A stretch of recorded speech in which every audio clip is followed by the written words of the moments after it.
Lindenhurst is a village of 27,000 on the south shore of Long Island, New York. These are the people who grew up there and their stories. Everyone I know is from Lindenhurst. What are the holidays like down in SoCal? Well, today was 60. Amazing. It was a little cloudy, but like sunny at some points. Like rainy days in San Diego is bullshit, man. It's like, you know how like you can prepare yourself in New York for a rainy day? Yeah. You know, like it's like, oh, it's going to be a rainy day. Ooh, I know I can sit inside and do jack shit today and feel okay about it. Here, you try to do that and like sloth on the couch watching some crap. And I don't know, halfway through your rainy day, all of a sudden it's sunny and beautiful out. And you're like, Oh, I I'm a guess loser. either I'm Yeah. just going to be a piece of shit and sit on this couch and watch whatever crap is on Netflix, or I'm going to go outside and enjoy the weather that I pay for. Exactly. So- Yeah. Yeah, I love it here. How long have you been there now? 2009. Wow. Peggy, my wife, and I moved out here in 2009, and we bought a condo in 2018. It's like a townhome. So I have a studio downstairs that's also a bedroom, also a workout room that's also Multi-purpose room. Yeah. The laundry hanger room, it's the everything room. But yeah, and then upstairs and there's a bathroom and a garage down here, and then upstairs is the living area and our bedroom. So it's cool. I love it here. Cool. Well, let's bring it all the way back. Let's get to the origin story. How did your family end up in Lindenhurst? They were living in Queens and they were renting a place, and my Uncle Jimmy lived, and Aunt Patty, Uncle Jimmy, and their daughter was Carolyn. Sorry. They moved out here. My dad was best friends with Uncle Jimmy. He's not my real uncle, but you know the deal. Right. Your uncle. I have a couple of those. Yeah. And they all lived in Queens and hung out and whatever. And they moved out here first and bought a house. And then my dad and my mom started hanging out here and were like, well, or there, not here in San Diego, but there, and saying, well, maybe we need to buy a place. So they bought a place. And my dad had a VA loan. So it was like, I think they paid like $22,000 or something stupid for Jeez. for a two bedroom shotgun house on Indiana Avenue. That was the first one. What year was that? Oh man, the year James was born. I think it was 80. No, that was the year we moved into the other house. Maybe 80, 79, 80, something like that. Yeah, I was born in Queens, so it was pretty much right after I was born. They lived in Queens for like another year and then moved out. So that was 77. So 78, 79, somewhere in there. And then we moved to Orchard Street, which all you guys know. Yes. Down by the water. Orchard Street, nothing like some vegan pasta and a bunch of bagels. Yeah. And so your sister is older? Oh yeah. Yeah. Yeah. She's 4 years older than me. I'm the middle, and James was 4 years younger than me. 5 years younger than me. Okay. Yeah, because I was 77, he's 82. You both went to Old PH as well, you and Melanie? Yeah, we all did. Yeah. Okay. So what are some of your first memories of that, or just some first memories of being out and about in town? Growing up in Lindenhurst, it was actually a really nice place. There was a real downturn there for a really long time. Only recently did it start not being shitty. Right. It comes and goes in cycles. Those cycles are 35 years, but I know. Yeah, exactly. So I don't know. I think it might be like Carvel. I'm going to say Carvel. Going to Carvel, like when I was a kid, like I remember that. I remember a lot when I was young. So I have a really weird memory. Like I can remember a lot of things from when I was young. So I remember being in Queens. I remember going to my grandma's house in Queens. They were in Ridgewood, I think. Mm-hmm. And then as far as Lindenhurst and like living there goes, I remember going to Daniel Street School when we were on Indiana Avenue and playing in the playground. I had friends. I had like, when you're 4-year-old friends, it wasn't play dates back then. It was just like, yeah, go to the playground, go play. Your sister takes you, Right. So yeah, that's my first memory actually is going to be that. And then going to Carvel and Friendlies was a big thing. Like that was a big night out back then. Right. Imperial, when Imperial wasn't where it is now, when Imperial was over by like, I think Imperial was Taste of Italia. Was it? No. Foods of Italia? Foods of Italia? Yeah. It was, I remember you used to walk into Imperial and it was a small place. It was dark and it was like one long room. It was very different, than when they made it big. Yeah. Old school, grimy pizza shop. Only a couple of options. Oh, and then when we moved to Orchard Street, there used to be this place where you could get pizza for like 49 cents. And it was the worst. It was not good. It was the worst pizza you could. But when you're like, you have no money and you're scrounging around for change, 49 and $1 gets you a slice of pizza and a quart of water. Like right. Yeah, the little barrel. Yeah, the quart of water. Yeah. That's not really water, it's sugar.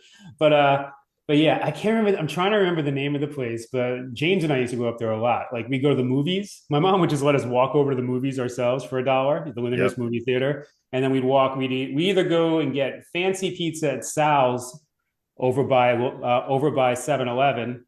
It was Sal's over by 7-Eleven, like right next door. Now it's like a lawyer's office. It's a lawyer, yeah. But that was a pizza place growing up all the time, the whole time. Like, and then we go to the movies and go see whatever, Wayne's World or whatever shit was out.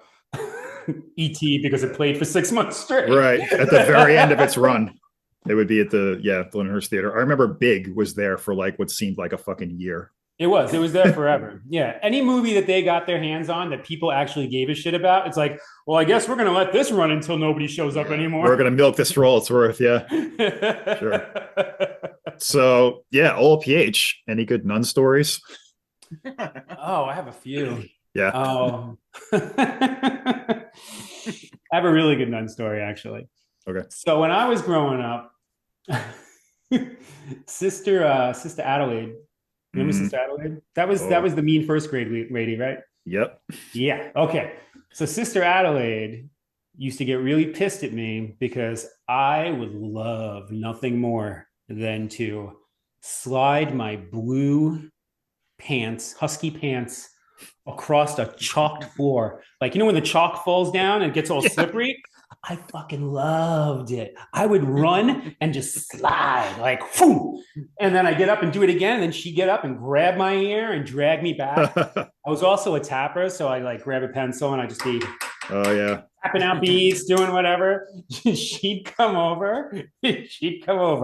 And nobody was looking because, kids are scared of her. And she'd hold my hand down with the pencil in it now and push my hand into the pencil, into the thing. Hey. Yeah, she was rough, man. I got called. So there was an overlap when I was there and when James was there. There was like a weird little overlap because of middle school, right? So I get a call all of a sudden over the intercom. Vincent McAuliffe, can you please come down to the office? And I'm like, at this point, I'm like, I don't know, 7th, 8th grade, 8th grade probably. And I'm like, what did I do? What the fuck did I do? I'm just sitting here. So I go down and the principal, what was her name? Sister Catherine. Yeah, Sister Catherine. Sister Catherine's, you have to do something about your brother. And I go, what? She goes, he is crying uncontrollably in Sister Adelaide's class.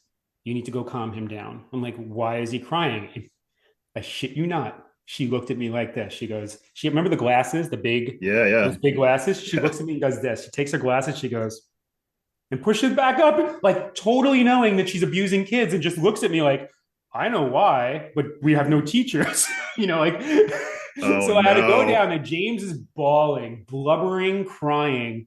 And I'm like, James, what's going on? What's the matter? And Sister Adelaide's like, he will not stop talking. Yeah, he's pissed, just like berating him in front. I'm like, okay, well, I'm like, Sister Catherine wants us to come down to the office. So I bring him down, I get him down to Sister Catherine's office. And the whole time he's like, she grabbed my neck and she pulled it. Oh my God. Blubbering.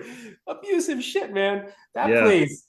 But it was just a cycle of abuse that just went down from generation to fucking generation. Like Melanie never got anything because she was the goddamn golden child, right? Like at that place, they loved her. So when I showed up, they're like, "Oh, you're Melanie's brother." I'm like, "Yeah." And I'm like, did okay. they hit girls?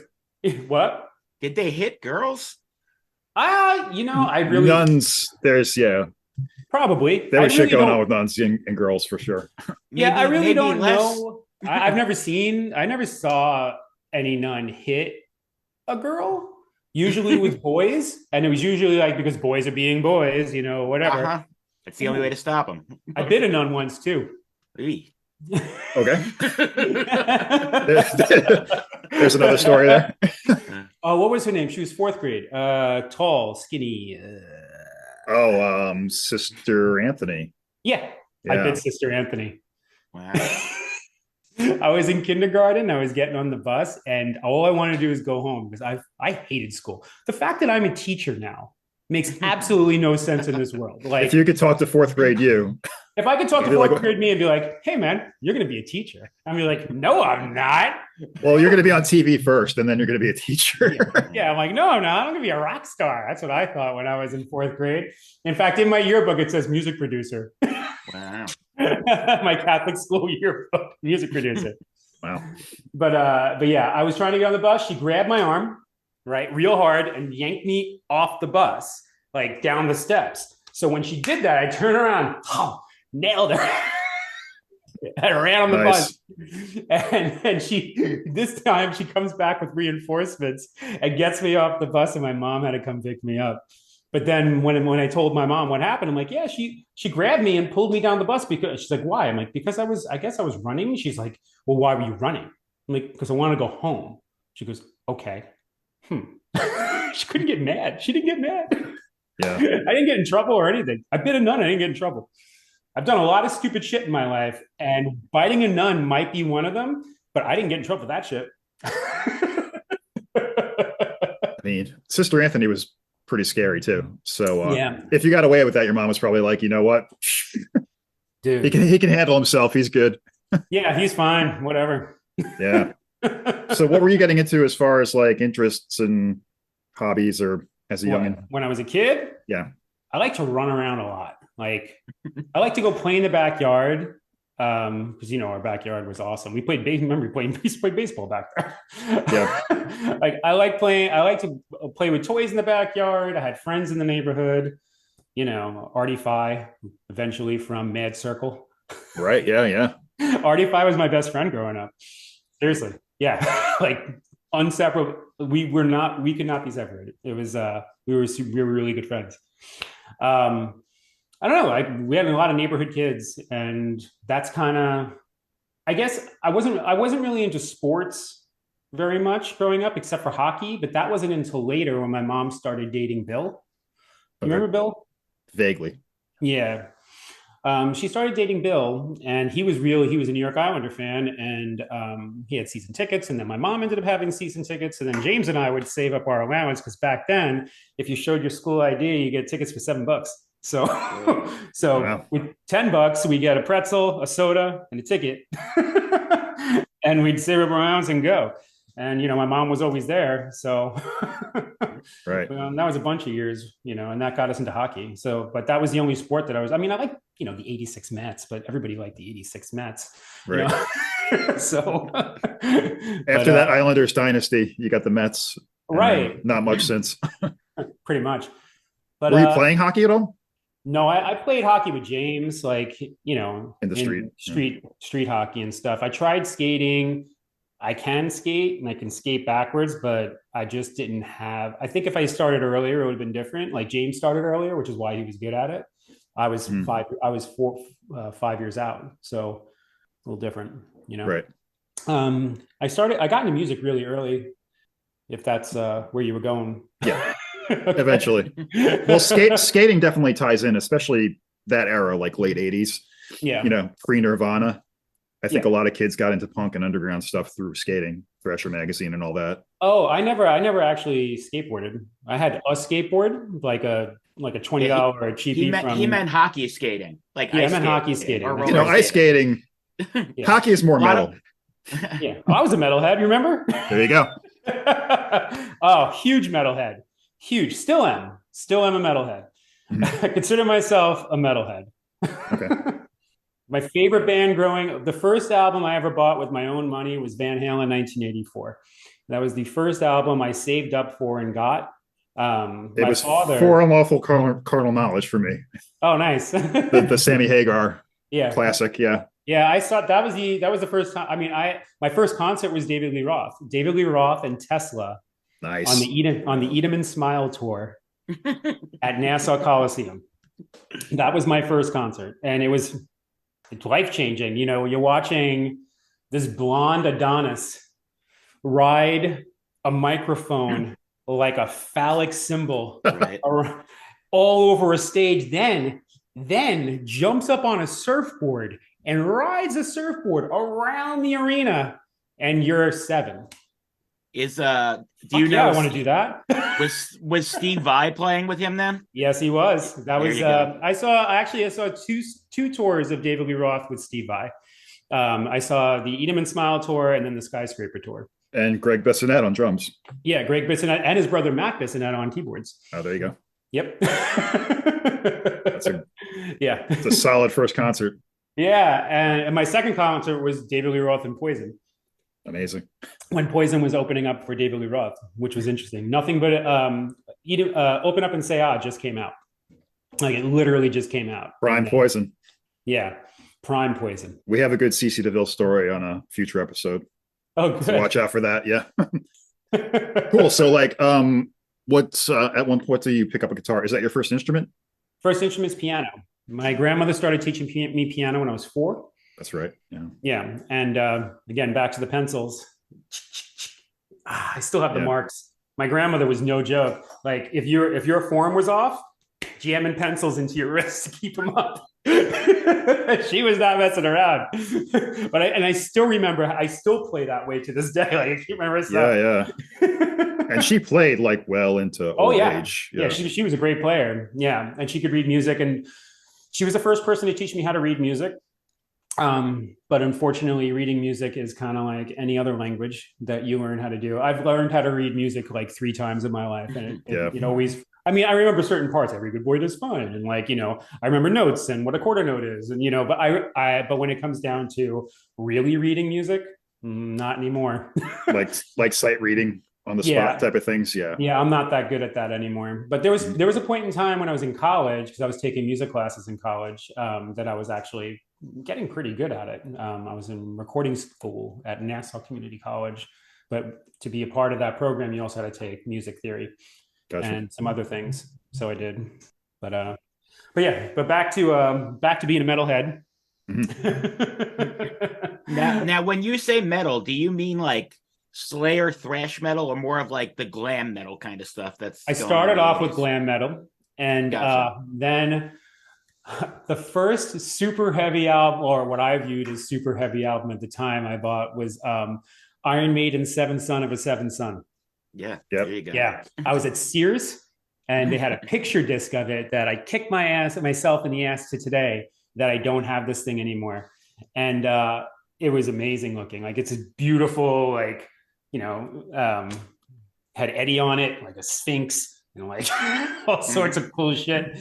And so that was the first, and I listened to it. I was like, whoa, what's this? Okay. And then I bought 666 Number of the Beast and kind of did a dive into Maiden. And then from there, moved on to Anthrax and Metallica, like early Metallica. I think the heaviest band at that time that I ever really got, that I was listening to a lot, was Pantera. What was that? 89? When did Cowboys from Hell? From 89. 89. Yeah. So when Cowboys from Hell came out, I bought that. My metalhead friends and I were at Busy Bee. Right. Yeah. Busy Bee. And what was the name of the record store? It wasn't Slip Disc. It was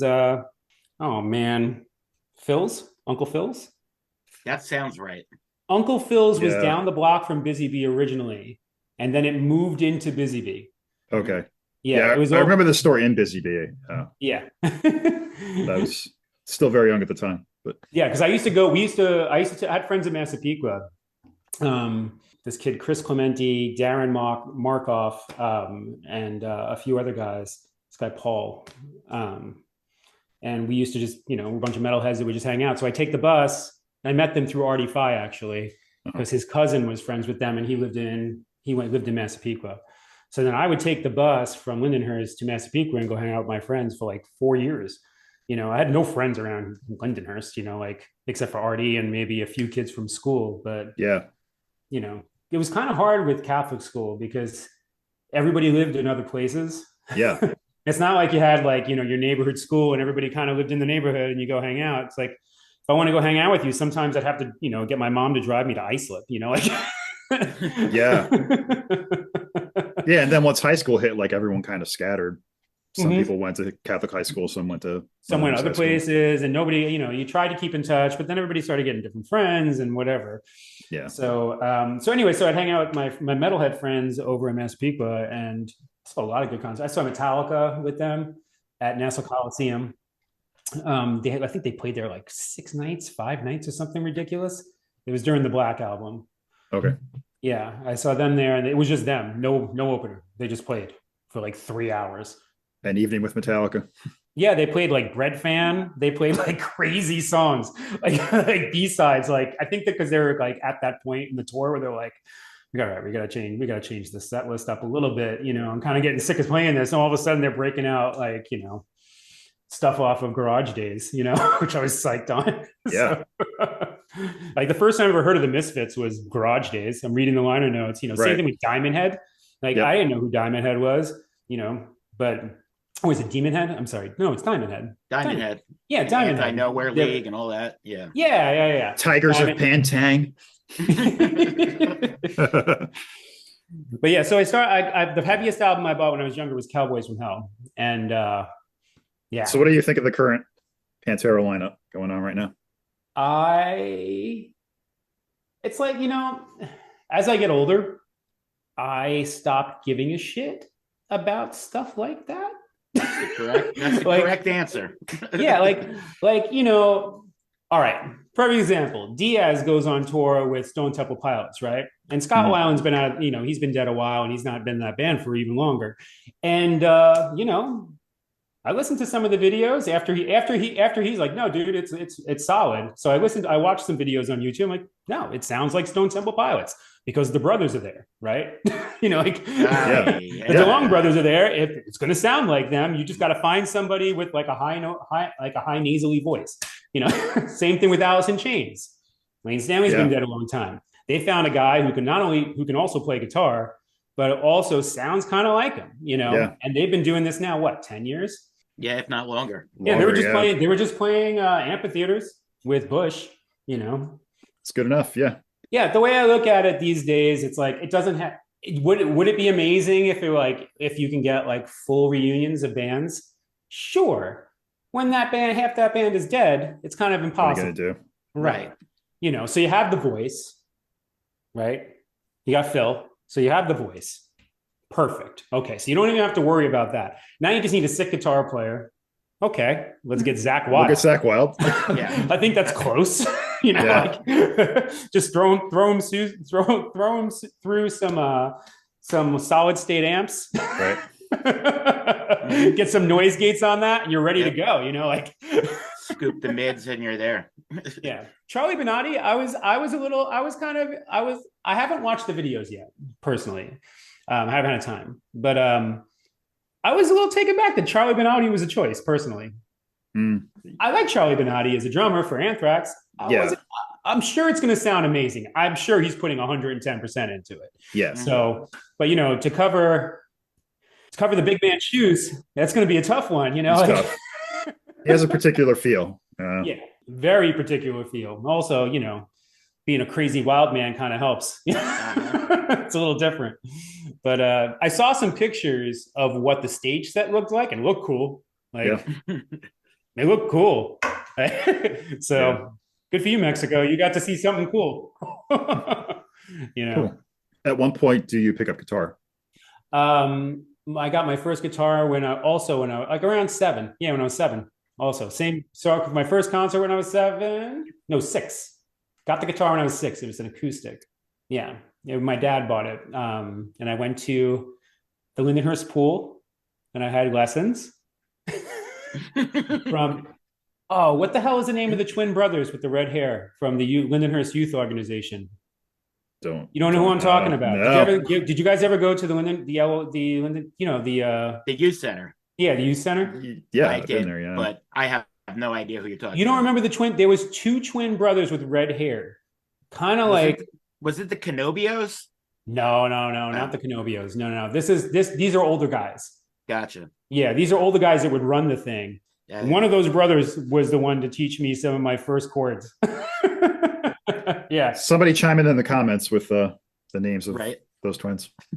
So very young. Yes. Yeah, I cannot remember their name. Derek definitely knows who they are because we actually talked about them.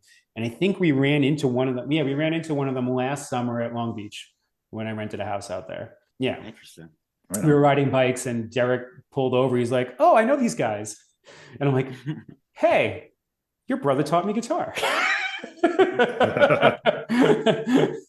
So at what point do you get together with other kids and start jamming? First band was with Artie-Fi. Okay. Yeah, Artie-Fi in his garage. We would try to figure out, which is directly across the street. I think we all know where Artie-Fi lived. Directly across the street. And his dad had set up, like, he had this amazing, I think it was a pink Tama drum set. It was bright pink, but it was huge, like huge bass drum, huge drums, like Tommy Lee style, huge. And he had, like, his dad was a musician too. So his dad would play keyboards and sing and record stuff in his basement and give us whatever equipment he wasn't using. And we just had stuff like, we had amps to play with and all this other stuff. And you just plug in and show up at Artie's house. And he had his drums on a riser in the garage. That's awesome. At we were like 9.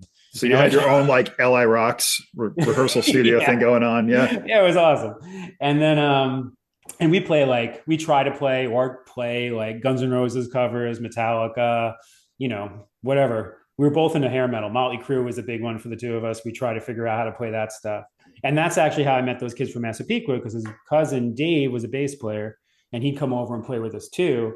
And then one day some of those other guys came over because they played and we were all hanging out, and it just kind of naturally ended up hanging out with them. But yeah, Artie-Fi was my first band. We had no name. Okay. Two dumb idiots playing in a garage. Who liked wrestling and garage and metal. It's Long Island in a nutshell right there. Perfect. That's me right now. Yeah. Awesome. Okay. So moving on into high school and whatnot, how did that evolve, and how did you start getting into more underground music and punk and ska and all that? Right. So in high school, my first hardcore show was Neglect at what the hell is the name of that rehearsal studio? Split Decision. Yeah, but they played in the back room. Remember they had that big room in the back. Split Decision had a concert room. And that's still there. I think it's Evolution something or other. Yeah. But it was huge, this huge room. And eventually one of my bands ended up playing there, and we didn't draw anybody, but it was fun, but it wasn't the same thing as seeing that. So that was my first, I think it was I was in 9th grade. I knew nobody because of Catholic school. The only friend that I had made at that point was this guy, Jay Diamond. And Jay was in my science class, and then also a bunch of other classes because we were in remedial classes together. Okay. So there's only a bunch of remedial classes, because basically I came from OLPH. My grades were terrible. Mm-hmm. I did not do well there. When I went to high school, my sister, in her infinite wisdom, pulled me aside one day and was like, "Hey, I don't know if you realize this, but we don't have any money. Our family's pretty poor." I'm like, "No, I get it." She's like, "So there's no money for college?" And I'm like, "Okay." And this is me in 9th grade going into high school. She's like, "So you're probably going to go to NASA Community College, which means that you probably shouldn't even bother." And I'm like, what? And she's like, "Yeah, you're going to probably go to NASA Community College, so you should just kind of take remedial classes and do the bare minimum. Just get by." I didn't even take my SATs. I didn't. I went to Nassau Community College. You take the entrance exam, which is basically like, draw me a cartoon of a pig. Yeah. You know, can you add 1 + 1? Do you know where your toes are? You know? You're in. Yeah. Cool. So freshman year, that would have been like what, 91? 91. Yeah. Yeah. So I met Jay, and Jay was in Jay. Jay saw me wearing a Dinosaur Jr. t-shirt because I was in my own little weird transition. My sister had bought me Nothing Shocking by James Addiction. And I did this for James later on. James is my brother, in case anybody doesn't know. I forgot. Yeah. So I was into metal, but I also really liked my sister. My sister loved Depeche Mode and The Cure and Yaz and Erasure and all that shit growing up, and it was always in the house. So I loved it. Like, I still love. I've seen The Cure. I've seen The Cure like 6 times in my life. You know, but I'm also a metalhead. So growing up, I liked this other thing, like the beginning of "Kiss Me, Kiss Me, Kiss Me." Holy shit, that to me is one of my favorite. Like, I love a good opening song on an album, like an album that sets the tone, a song that sets the tone. And "Kiss Me, Kiss Me, Kiss Me" with the extended guitar solo and abbreviated vocals does it for me. It's amazing. So as a kid, and plus he says fuck, right? So as a kid, like, I'm into Guns N' Roses, I'm into all these bands. Anytime somebody curses, I'm like, yes. And I hear Robert Smith say fuck, and I'm like, yes, I like that. Yeah. So my sister, on my birthday, bought me Nothing Shocking and says, you like metal and you like new wave. This is the perfect mix. This is your band for sure. Yeah. Right. So that I fell in love with it immediately. And then through that, just started dominoing, like finding all these other bands and finding, underground, but not underground. But then, like, I don't know, like, so I like Dinosaur Jr. and Jay saw that and he was like, oh, Dinosaur Jr., that's a great band. And then we just started talking and becoming friends. And and then started playing in, like, bands. It was a Jay Diamond. Who else? Kevin. Man, so that was another band. It was called Unpretty. Nice. In Lindenhurst High School. It's called Unpretty, and we played a bunch of shows with these kids from Plainview. There's 2 guys from Plainview, and then me, Kevin, and Jay.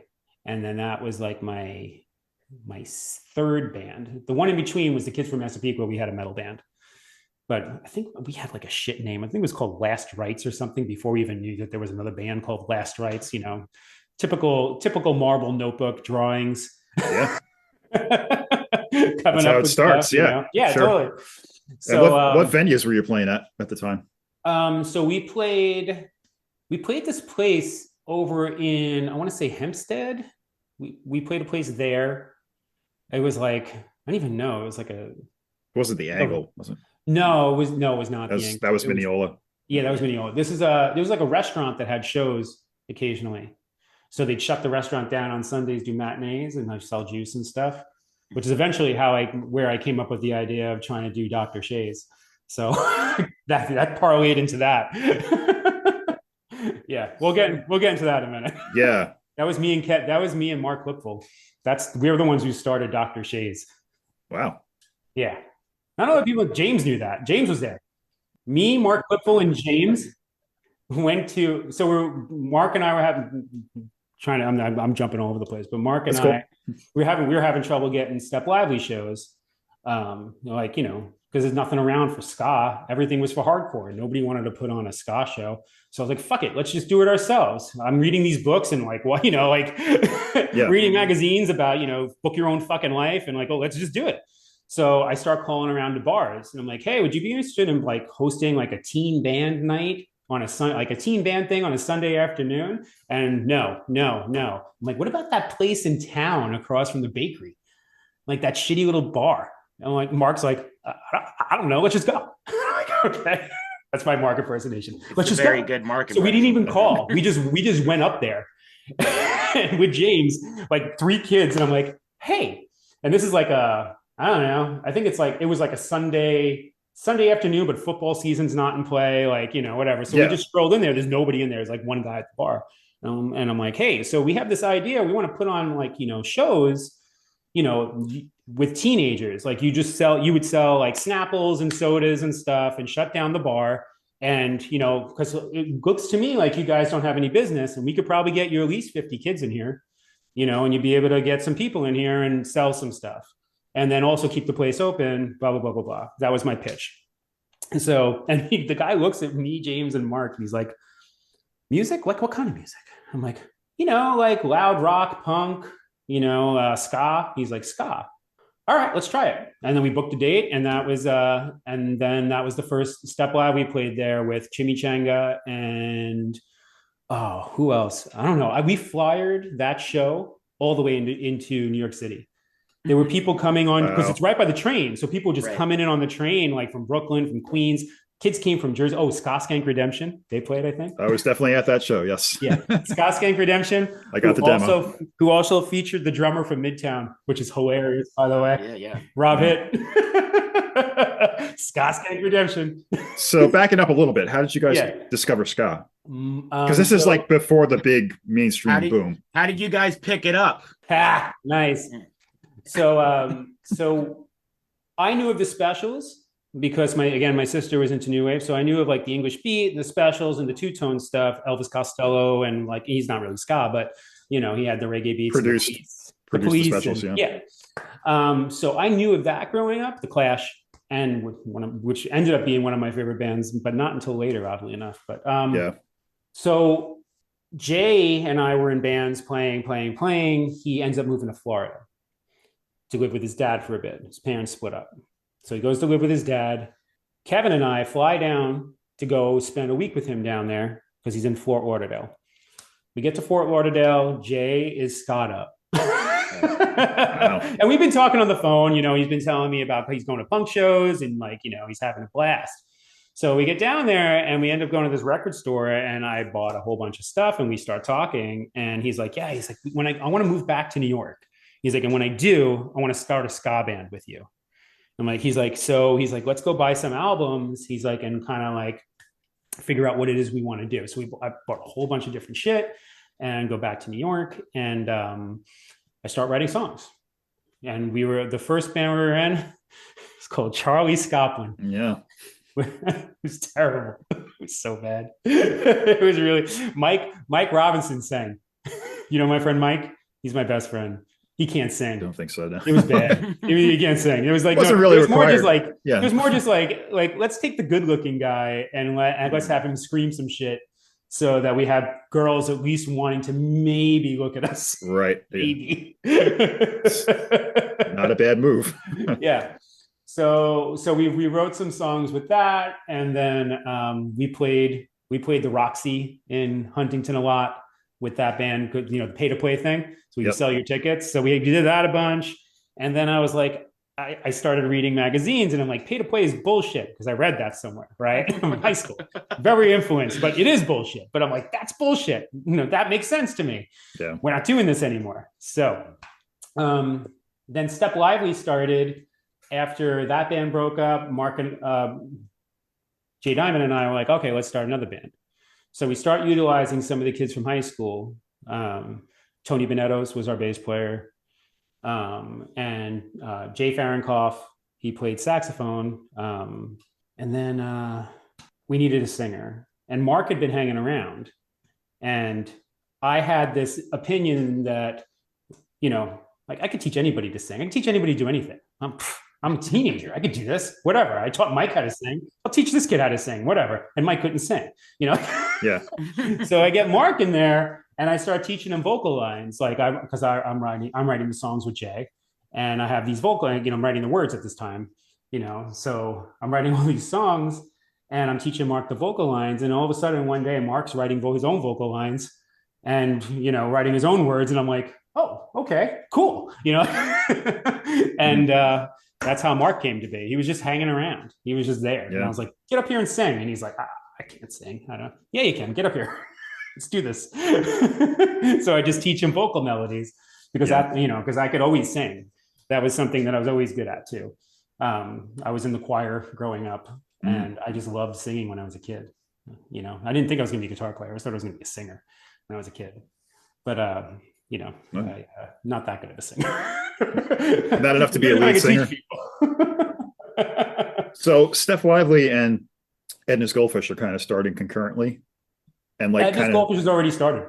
Okay. Yeah, the first. But they were like a very different lineup. The first version of Edna's Goldfish is basically Brian, Gary, Dave, with the rhythm section and guitar player from Spider Nick and the Mad Dogs. The Hacketts. Yep. And then Tom, and then not Tom Comerford, a different Tom. I can't remember his last name, but Tom. This other guy, Tom, played trombone. Brian played sax, and Dave played trumpet, and Gary played trumpet. That was the original lineup. And then they had and they also had a female. Nicole played keyboards for them too. When does Jay Orig figure into Step Lively? Later, way after I'm out of the band. Yeah. Jay Orig comes around because of Hofstra. Gotcha. Right. The Hofstra connection. But so I meet Brian at the Roxy because he's playing with Checkerboard Charlie. Mm-hmm. So it's Edna's Goldfish, Checkerboard Charlie. We went down to go check out the show because, ska show, something to do. Yeah.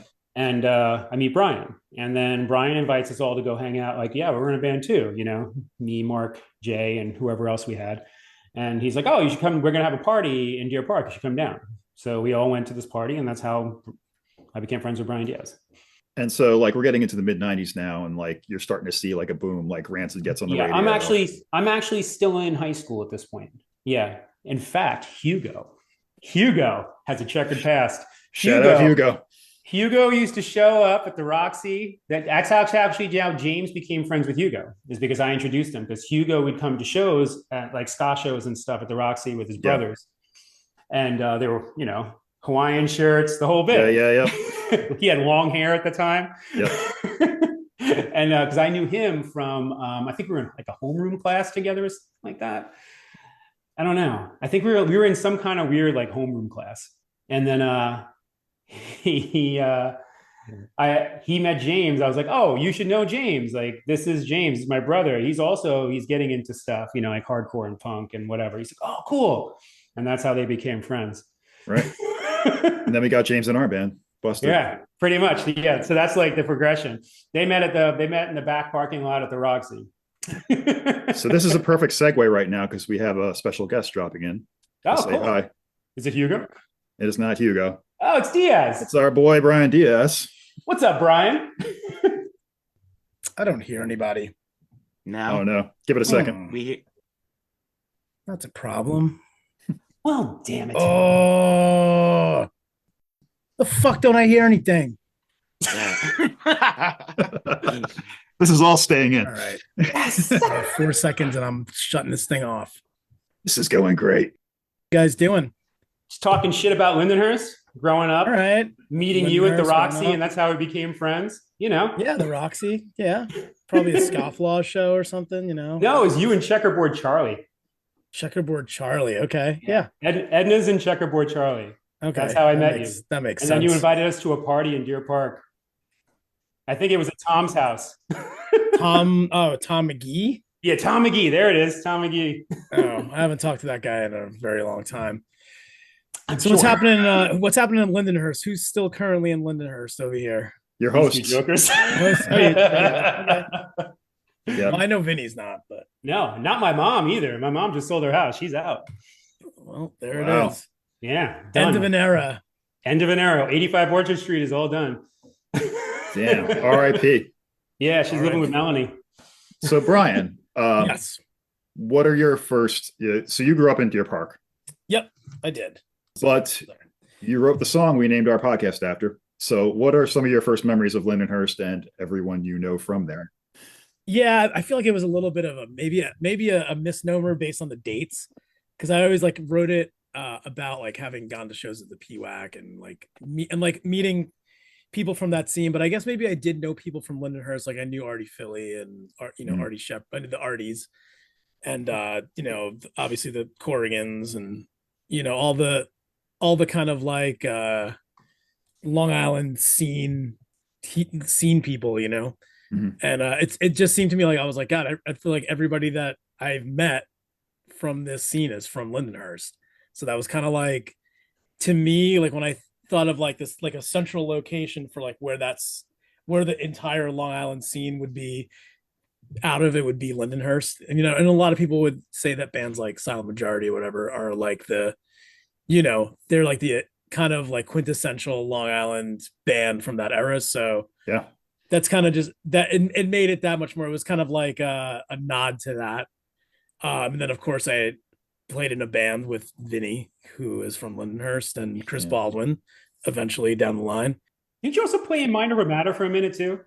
Did I? Yeah. No, I played with Clockwise for Clockwise. That was yeah. I did a couple shows, one in Pennsylvania and one somewhere else, filling in for at the time it was Gary who was playing bass. Gary Bennett, who plays with Kill Your Idols.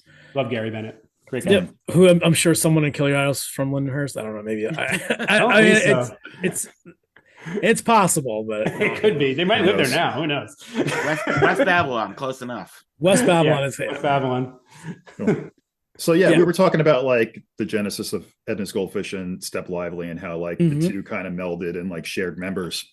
Yeah, I mean there was that the old version of Edna's Goldfish, which was kind of the it was the dudes that I knew from McDonald's playing in a band together. That's kind of how we met.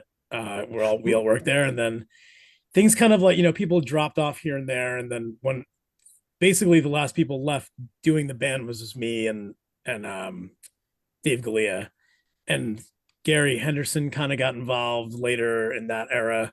So like when that split up, and then we kind of got back together, and we had played with Step Lively, and we had become friends with them, and we kind of recruited Vin, and I don't remember how we found the other dudes. I guess Mike and then the original trombone player Matt also went to Hofstra with me, and there was a Hofstra connection because I went to Hofstra very briefly. I did one semester there where I basically just stayed in my room and never left, or like it was 2 semesters, and I just stayed in I was a terrible student, but I lived with Tom from Inside, and and that was PWAC era. That was 95. So like writing those songs, we're writing lyrics for those songs, kind of pulling from those experiences. That's why I mentioned Lindenhurst and I'll Take You Out to a Show and blah, blah, blah, whatever, like that's kind of from that era. Gotcha. But that didn't even get written until 97. So at that point, I mean, I knew quite a few people from your town, although I don't know. I don't really keep in contact with other than a few of you guys. That's about it. Yeah. Who knows? It's transient. But so this is getting into like the mid 90s now. And like, ska is on the cusp of becoming like mainstream huge. Like, are you starting to see that bubbling up and like the show's getting bigger? Yeah. I mean, we did. I mean, well, if you went on tour with us, it would be a different story. Sure. I mean, there were times we were playing to 5 people, but back on Long Island, they thought we were like rock stars. We'd play at the Vanderbilt and sell it out, and play whatever venue we were playing at and sell it out. And we had a video, and we were like on a label, and the label actually like kind of gave us money, but in like retrospect, wasn't like that insane. It was, it's like just a small indie deal. But I mean, we shot our shot. We tried. We tried real hard. We tried so hard. We had a manager who was like trying to get us, get us places where, again, it's another thing where I look back at it and I go, maybe we should have listened to people a little more instead of really trying to do it our own way. Like we just were so punk hell-bent on being punk rock and being like 21 years old, instead of thinking like now I'm 46 and I'm like, it would have been nice to have made a little more money. Like I know people who are in bands from back then who, not that they still have money from that, but they made quite a bit of money. They bought houses and they did whatever, and they weren't doing anything really different than what we were doing. We were traveling in a van, we were touring, we were playing in front of sometimes a lot of people, sometimes no one, and they were bands that were doing the same exact shit. Like, so I live in California now, I live in Los Angeles, and I meet people from that era who know our band, and they were like, oh, did you guys ever make it out to California? I'm like, yeah, we did a few times, but like it was never anything like huge, and I feel like those same bands now that they went to the East Coast and kind of had the same experience, or maybe they had a better experience and they kept on, and that's why we still have Real Big Fish and Yeah. Goldfinger and Less Than J, all the bands that, they stuck it out. We just kind of were like, nah. Yeah. Well, for a certain period, I ended up playing with a bunch of those guys. I did a tour with Sure. Toasters. Yeah, you were in the Toasters, right? Yeah. Yeah. Played with Spider Nick. I played with King Django. And it's interesting, like that old guard, like from that era, like they're still kind of reeling from that, thinking that they were going to be professional musicians for the rest of their lives. And like, they are. They are. I mean, they totally are. They're working musicians. They're not right. rock stars. They wanted to be rock stars, and exactly. But there's definitely that, that aura about them as opposed to the kids who came afterwards and were inspired by those bands, because like, it became so uncool so quickly that there's much more like, we're all in this together. We have to like, keep our network tight. And it's funny because I was just saying something about this today, and it's a totally different thing. I posted on Facebook about how, I watched that Ronnie James Dio documentary, and like you have these guys, these older dudes who they blame one single thing on the downfall of 80s metal, everything but them becoming irrelevant. Everyone blames Nirvana and they blame grunge, but specifically they're like, overnight it all went away. And it's like, kind of not really. Like people say that about every genre, that when there's a cultural shift, of course there's like one watershed moment, but there's always going to be like a thing, like it was something building up in the background, So before ska became like a thing that was sort of just a blip, like 90s, say like 96 to 99 or whatever, which is pretty short for a cultural music movement, but it was building up in the background before and after. And it wasn't like overnight the fucking Bosstones were on the cover of Spin or whatever. There was a slow build to that, the same way there was a slow build to Nirvana, and the same way that these things fizzled out. Like if you went and tried to start a band that sounded like fucking a second-rate Pearl Jam right now, people will be like, that's old man music, you know what I mean? And now all these fucking grunge dudes are like, oh, these kids with fucking Pro Tools tracks killed us, and they're playing their emo whatever. And it's like, well, that was not the case under. at all. No. It's everything kind of has like a crossover period, It's not like it just ends overnight. So I feel like maybe some of those bands are just really in that decline. But a cool thing, this is my TLDR, long-winded thing, but the cool thing about it is that there's always going to be some sort of revival, and I think there is a ska revival of sorts. Sure. I mean, it is on a lower level. Yeah, maybe some of it isn't. It's starting to build up. I mean, there's a lot of bands that are starting to do well. There's a lot of bands I've done these podcasts. I did the Indefensive Ska podcast. Yeah, and those dudes tell me, like, oh yeah, like we, they know all the, the new bands. I don't know anything, but they know all the new bands, and they were like, oh yeah, those guys said that they were influenced by you, and it's like, wow, that is fucking weird. But they're also, is 25 years on. So right, yeah, if I was 25 years on, still hanging on to the one thing that I did that I was like, man, we did okay. Like if I was still like, I can't believe I'm not a professional musician full time, whatever. I mean, that'd be pretty hurting.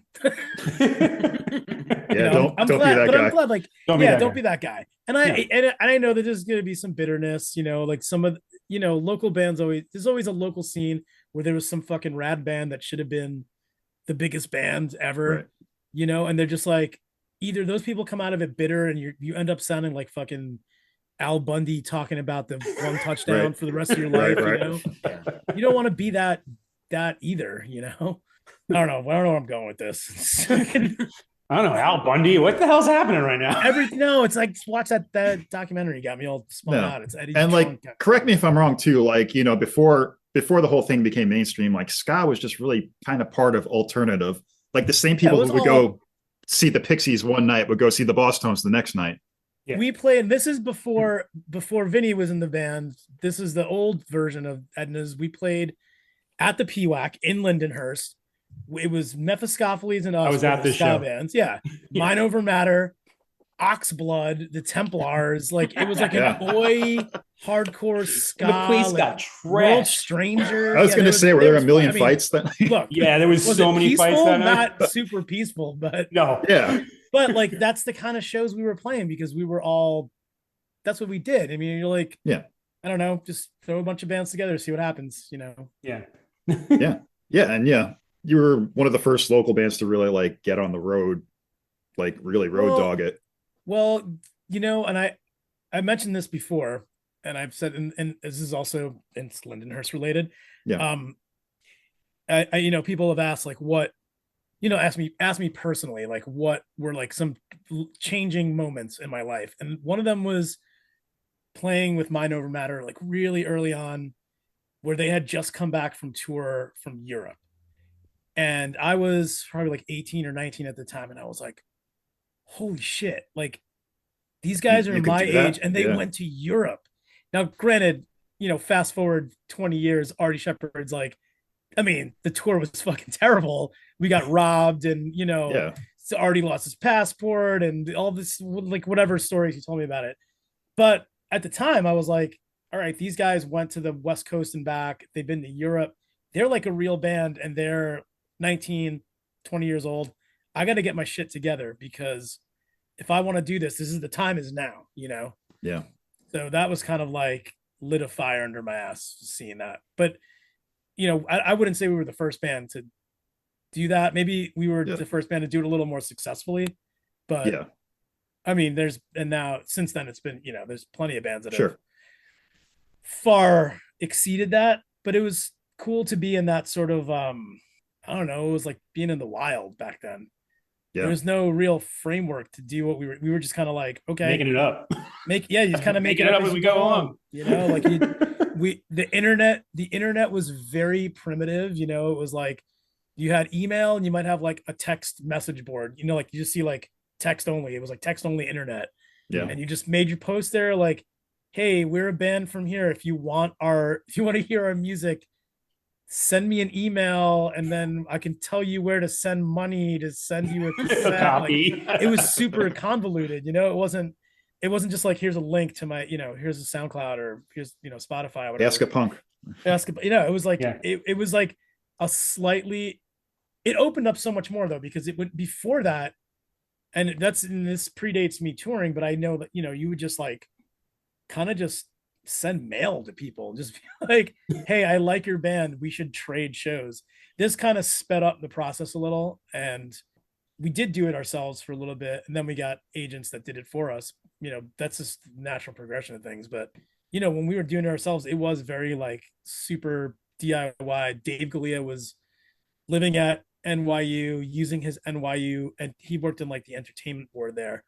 So he would book whatever shows, like he booked Fugazi and he booked Promise Ring and whatever bands to play in like the fucking kitchen, or not the kitchen, the like the cafeteria or whatever, Yeah. And he was using those contacts to book Edna's Goldfish shows, and we were doing this off of the backs of like, the bands that he was booking to play the student center. So it was like, whatever, whatever works. Yeah, you just kind of like, this is how you did it.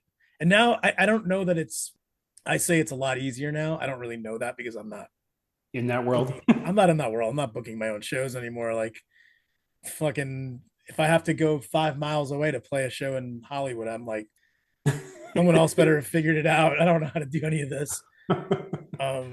But with Moon Ska now, you were distributed all over. Like you could find your CDs in stores in Europe. Supposedly. I would imagine. Allegedly. Yeah. There was a Moon Ska Europe, right? It was Moon Ska Europe and Grover we were on. Grover, yeah. I remember the dude from Moon Ska Europe, Lowell Pryor. He actually passed away fairly recently. But he was the one that got us over there. Oh, he passed away? I would say like the last year or so. Oh, okay. I remember Bucket post something about him. But no, these guys, I mean, even there and at that time was still so DIY. Like everything was like, and it's a lot of the DIY stuff that I learned by watching guys like Artie Philly and Christian and whoever put on their own shows and put on their own everything. Like they were like, we don't have a scene, we'll just make it. We don't have a venue, we'll create a venue. We'll find a place, we'll rent it, we'll whatever. And now it's like we were doing that in the 90s, and now it's like we're the advanced versions of ourselves now. Like Christian works for Live Nation, like, and he's booking like these, huge festivals and huge venues.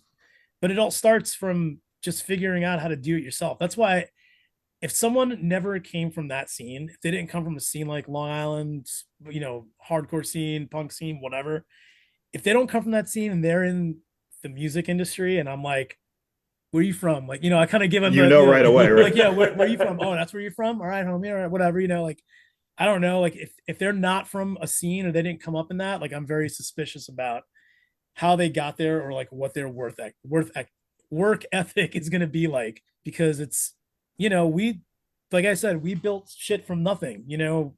We had our Deja ones and our PWACs and Northport pipelines and stuff. That was all stuff that like essentially kids were figuring out, right? Yeah. And now I work in an industry now where there's like adults who can't figure out how to get to their hotel room without, walking directions, from a bus. And it's like, yeah, you've never done anything. You've never toured not in a bus. You know what I mean? Like you've never shared a hotel room with another person, let alone 6 other people, like it's just not the world we were from. And then, it's even after we knew all that and we knew better, no sort of pun intended, but like we didn't know any better. We just did what we did. And then I went on and started another band with another person from Lindenhurst, Derek Sherman. Yeah, 2 people from Lindenhurst. 2 people. Mark Whipple. Oh yeah, Mark. Duh. Yeah. It's 50% Lindy. Yeah. Fucking Mark, whatever. That guy. Fuck that guy. I probably spent more time at that house than like anyone else's house. So real quick, let's get into the video for Veronica Sawyer. Okay. A lot of Long Island characters in that video. Sure. There was just a lot of like band people in general. And we were on tour and we drove overnight to get to the video shoot with the bands, and all the bands are in the video plus all our friends. Right? Yeah, we were just like, it was like an open call to just like show up. Yeah. That was at OLV. Show up. Floral Park. Yeah. OLV, Our Lady of Victory. Okay. Yeah. It was there, Gary had put together this thing. It was like this Superfest or whatever the fuck it was called. The Winter Ska Fest. The Winter Ska Fest. No, I think it was Superfest was that one. Was it? Yeah, and it was like the 2 rooms that had like the the cafeteria kind of then there was the auditorium where the bigger bands played, and we headlined and shot part of the video there.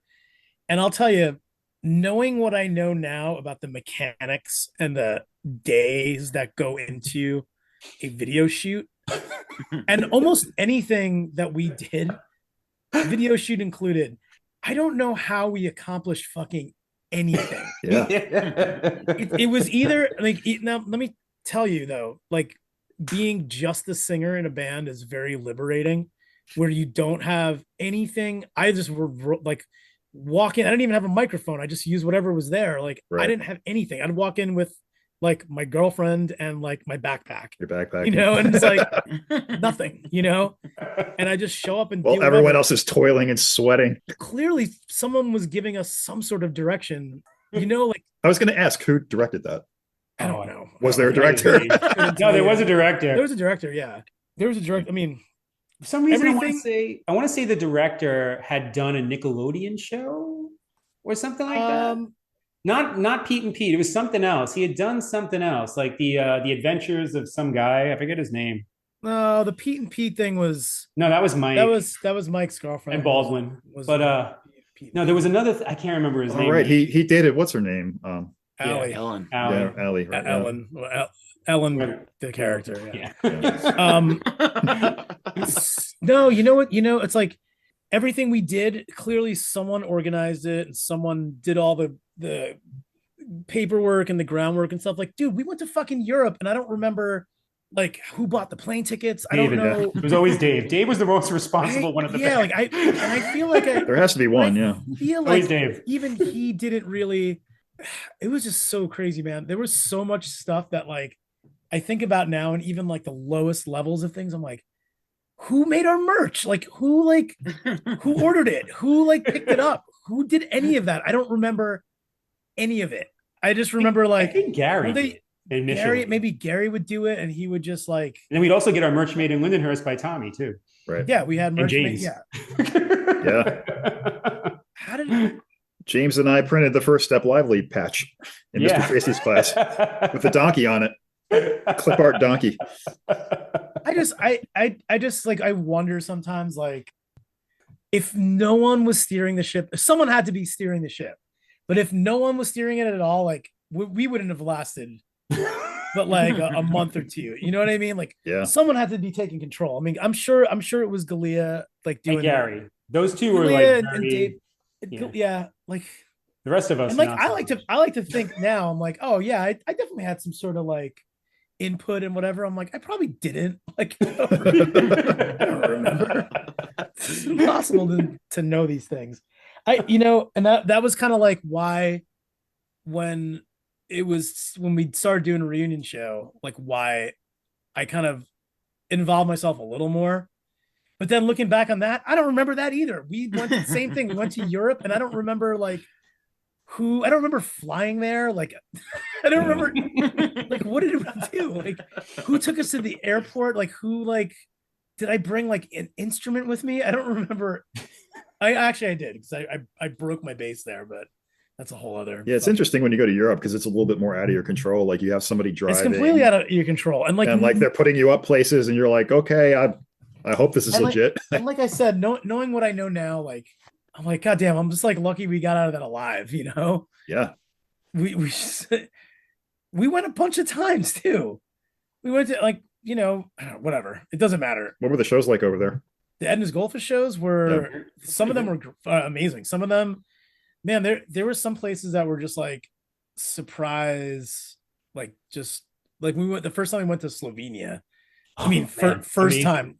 First, we played twice, and both times were great. Same venue, same like squat, fucking the kind of place where now like I've been to Europe enough where I'm like, oh yeah, that's like everywhere is like that. It's just like we just thought they were all squats, and like I'm like, no, they're just really shitty venues.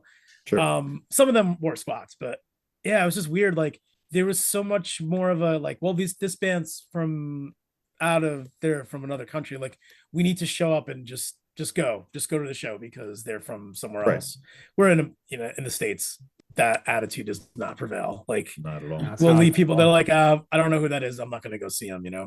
And a lot of it too is that there's just a lot of volume of stuff here now. Yeah. But in the 90s, in fucking not rural Italy, but like you're not in a major city. Like we weren't in Rome or we weren't in Bologna or Vienna or whatever. We're just or Venice, whatever. Like you're just in some random town, and the fucking local skinhead crew shows up because that's the only people who know what ska is. And they see a poster. They see, I don't know what this is. I see this album cover and like it just says ska and like whatever. They show up and like I don't know if they liked us, but we played for them.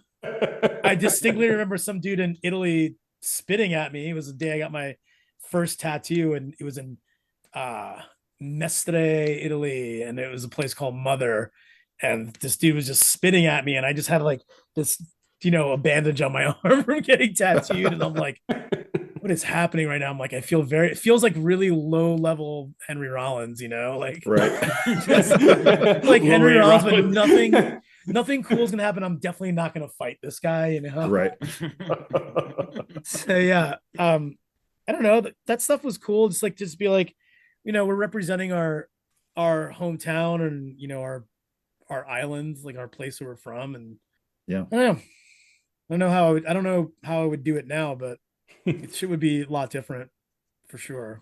Yeah, like you said, the spike was like very sharp. It kind of came and went, and sure. So you guys ended up kind of splitting up by year 2000. Yeah, I think a part of it too is that like once Gary was like not interested in it anymore. Like he was such a musical, like he was such a good musician, and like and I started like hearing he's like, yeah, he's gonna go to school and be a teacher or whatever. I was like, yeah, man, I was like, maybe I should get my life together. And then like 6 months later, I was in a band. Right. Like, I don't know. It just kind of ran its course. I'm glad it did. I'm glad we did what we did because I wouldn't be doing what I'm doing now if it wasn't for that. You know what I mean? Like once you get that, I mean, at least for me, once it got under my skin and I was like, I got to do something with this somehow. I can't make this the one and done thing. I'm not going back to school and just like starting over at school. I'm already like That's what I did. at that. Yeah, and at that point, it's like I'm sucked. 4 years deep into being in a band, and I'm like, well, I've been out of school for 4 years. I didn't have the discipline then. Like I definitely didn't have the discipline after being on tour and having not things handed to me. I mean, kind of, even on a very small level, you play a show at like the Vanderbilt or whatever, we're headlining. It's like people do treat you like a fucking rock star for a day. And Yeah. you get that taste of that and you're like, well, I could stretch that out a little bit, Sure. I like catering. Catering's good. Yeah, I like to be catered to. I like free beers. I like, I like money. Yeah, I like a little money. That's nice. It definitely ended up working out for you in the end, and you have a pretty big job coming up. I do. I mean, it's ongoing. I'm there all the time. I'm in it. I'm in the studio and making a record, and it's not my record, but maybe my name will be on the credits. Do people even put names in credits anymore? Because like, are there even credits anymore? I don't know. Like, how do you get your name on the credits if no one sees the liner notes? Are there? Yeah, right. Are there liner notes? Should they should make like digital like PDF liner notes. Come on, it's like download NFT the record. liner notes. Yeah, Right. I need it. NFT, yeah, NFT liner notes. NFT liner notes. Cryptocurrency, ether. What is it? Ethereum. Yeah. I don't know. I'm so fucking out of that. Awesome, man. Well, Brian, thanks so much for joining us. This was fun. So just one more question, like, yes, sir. Since, we're trying to get to like the bottom of like, the common thread between people in Lindenhurst and like what creates the personality. What's your vibe about that? Like, why do you think so many bands came out of here and like just so many weird, cool, creative people? Well, basing it on what the people I know from Lindenhurst have said in the past, they always talk about how like Lindenhurst public schools kind of sucked. So and like everyone was kind of like and that's I don't know if that's like a thing, or I don't know anything about it. I didn't go to Lindenhurst public schools. I went to Deer Park public schools. They're very mediocre to average, which I'm sure that's just probably what it was everywhere on Long Island, just to kind of like keep these kids occupied for 12 years and then set them free in the world. And I feel like maybe it's that same thing in a lot of towns where it's like some kids take school really seriously. And I feel like all the kids that I knew from Lindenhurst, they were like, fuck it, we just got to get by. And it's like boredom meets not being stimulated in a way that school where like outside of school, people had their creative outlets, whether it was booking shows or playing music or just going to show, whatever it is, like, and I was one of those kids who a lot of kids that I went to school with kind of just hung around Deer Park, just hang around the people, and I was like going to shows and stuff. So I was meeting people from all over the place. So I knew that it was like, oh, we all have like a common kind of existence. Like we're all the outsiders. And I don't know that it's a Lindenhurst thing so much as it's just like a common thing. There's going to be outsiders in schools and high schools, whatever. And I gravitated towards those people. And that's kind of why I see a common thread in all the people I know from Lindenhurst, the same way I see a common thread in the people everyone I knew from Merrick or everyone I knew from Oceanside or whatever. It's just like, they had their little scene, they had their thing. And then once it all became one thing, it's like, oh, we kind of all had this one giant thing. But to me, it was like representative of Lindenhurst, because that was like where, it was centralized. Like I said, it's like an epicenter for a while. Yeah.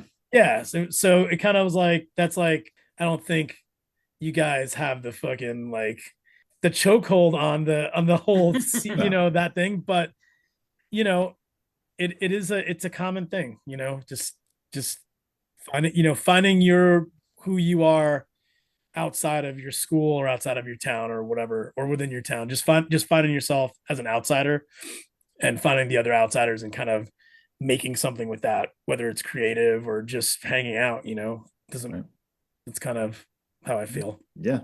Well, thanks again for joining us, man. It's good talking to you. Good seeing you. Good shirt John's got on right there. Newbridge for Lovers, of course. Best show. The best. Then I got some, we got to finish some songs. Me and Vin have been tossing some ideas around, just trying to, do a little, just some things that we've been just dicking around and recording. We've been just dicking around. Just dicking around. I got some Been fun dicking around. microphones and basses and shit. Yeah. Guitars. All right. We'll hold you guys to it then. Yeah, man. We'll see. See what All right, happens. brother. All right. All right. Later, dude. Thanks for having me on. Thanks, Sam. Yeah. Farewell. All right. Brian Diaz, ladies and gentlemen. Okay. So moving on from Edna's. So once that's over, you go back to school and I did. you get married to Peg, your longtime girlfriend. Yep. So like what was kind of the idea going forward from there? Were you gonna still Well, that was basically one of the main reasons why I left was because I was like, what was I, 24 at the time, something like that. And I had nothing. Like I was, we weren't making any money and we were on tour all the time, but I wasn't seeing anybody and I hadn't making any money. It was like this cyclical thing. Like I come home, I'm broke. I can't really do anything. Can't really hold down a job because I'm going to go on tour again real soon. It was just this like cycle. And we're getting older and I wanted to marry Peg. That's really what it came down to. I'd been saying it for a long time. And came home from tour. And sure enough, within a year, I had a wedding ring. I mean, an engagement ring. And that's kind of the transition. So I left and then I had to figure it out. And then I went to school for computers and the market dropped out. I was going into school and my friend was able to get me a $60,000 a year job working over at like some computer company over by Nassau Community College and the Coliseum. And by the time I got out of school, all I could get was he was fired and all I could get was a $10 an hour Cablevision job. And I'm like, I got to figure something else out. And my mother goes, Vincent, I always thought that you would be a teacher. You taught me how to use the computer at 50. And I really thought that you would just be a teacher. And I was like, all right, well, I got nothing. So let me try that. So, and I was working at the bagel store, and that was great money-wise, because I'd been working there forever, but it was. And they let you tour, which is clutch. No, actually, I wasn't working there when I was touring, really. Really? Yeah, the last year, Joe Bagels I asked him if I could work when I'm home, and he did for like that last year. But for the most of the rest of it, I didn't know. Maybe like even 8 months, not even a full year.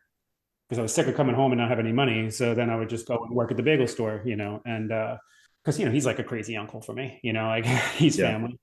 But so he hooked me up. But so I ended up working at this place called Developmental Disabilities Institute.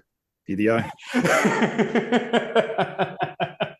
Also a fellow DDIer. Right? Didn't you work there? I didn't work there, no. Oh, I thought you did. A bunch of people we know did work there. Oh, you know who worked there? What's his name? Chris, yeah. Chris worked there. Yeah, you did not work there. So I ended up working there as an assistant and then kind of was like, all right, special education is cool. I like this. And then transitioned on from there to becoming a teacher and then moved out here.